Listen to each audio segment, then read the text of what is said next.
Hello everyone and welcome to the channel. Germany used to be the industrial locomotive of Europe.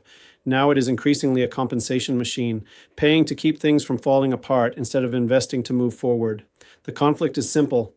For decades, the German model rested on three pillars: strong industry, cheap and reliable energy, and open global markets.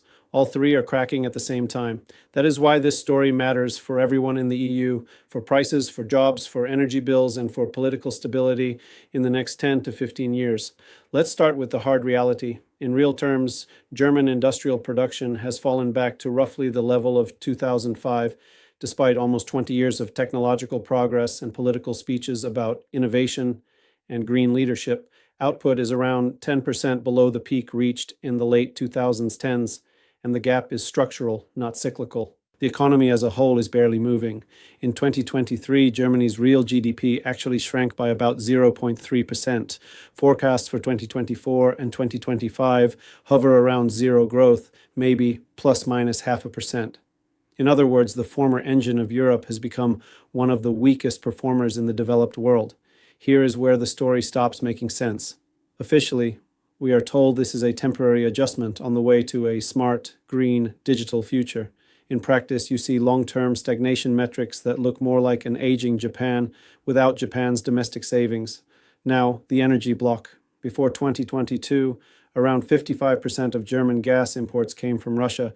It was cheap, pipeline-based, and politically rationalized as Wandel durch Handel, change through trade.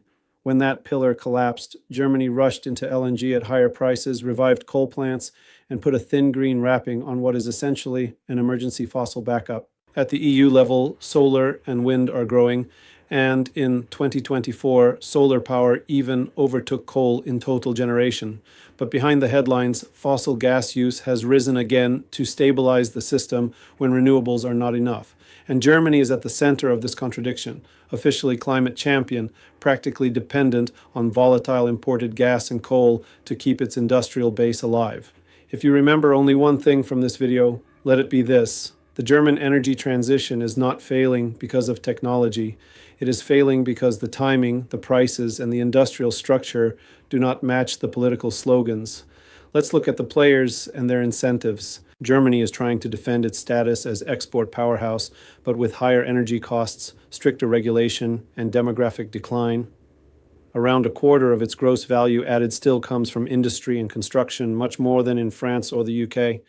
When energy-intensive sectors like chemicals, metals, and paper shrink or move abroad, the damage cascades through suppliers, logistics, and regional labor markets. Berlin's response has been classic late-cycle policy: subsidies, guarantees, and special funds.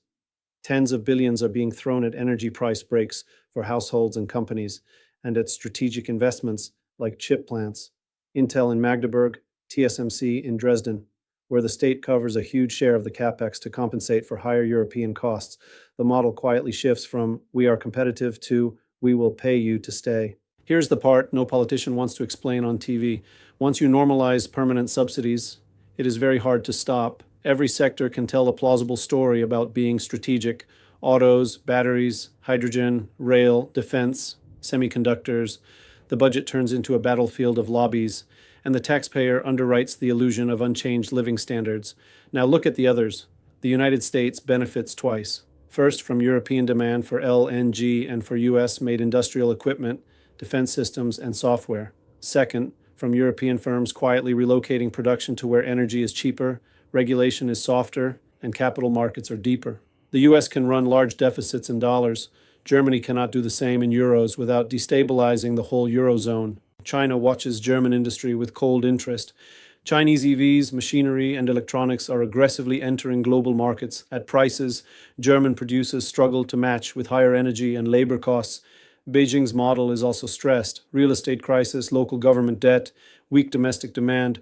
But in many industrial segments, it now sets the marginal global price, not Germany.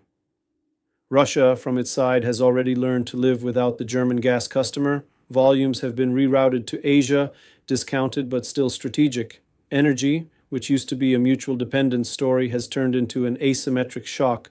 Germany lost its cheap supply. Russia lost a rich client but kept the molecules and found new outlets. And the EU as a system, officially, Brussels talks about strategic autonomy and resilient supply chains. In reality, the Union leans heavily on Germany as a net payer, roughly 20 to 25 billion euro per year in net contributions to the EU budget, plus financial firepower channeled through joint funds and guarantees. As German growth stagnates, it becomes harder to justify constant transfers to weaker members while also paying for domestic subsidies and reindustrialization. If you are in Germany or Poland, I am curious how this looks from your side. Does it feel like a strategic transition or like slow erosion managed with PR? Let's move to the ground level. For ordinary people in Germany, this model shows up as higher energy bills, more unstable jobs in manufacturing, and an expansion of the welfare and subsidy state. You see car plants quietly reducing shifts, chemical parks freezing new investments, and skilled workers considering moves to the US, Switzerland, or Scandinavia. At the same time, you see rising transfers, compensation schemes, and a political narrative that tries to convince everyone nothing essential has changed. In the wider EU, including the Baltics, we are tied into this whether we like it or not. When Germany coughs, the whole export structure of Central and Eastern Europe feels it. Supply chains that were built around German factories start to reroute or contract. Ports, logistics, component manufacturers, all of them are exposed to the question, does Germany still scale, or is it now primarily a market and a payer, not a producer? Here is where the story really stops making sense. The EU still speaks as if the German model is the benchmark everyone should converge to, while the model itself is living on past credibility, cheap credit, and political inertia. For countries like Lithuania, Latvia, or Slovakia, the key strategic question is not how do we copy Germany, but how do we plug into the new industrial geography without becoming just another low-margin appendage? That may mean niche, high-value services, specialized manufacturing, or energy and logistics roles that do not depend on Berlin's ability to fund endless compensation packages.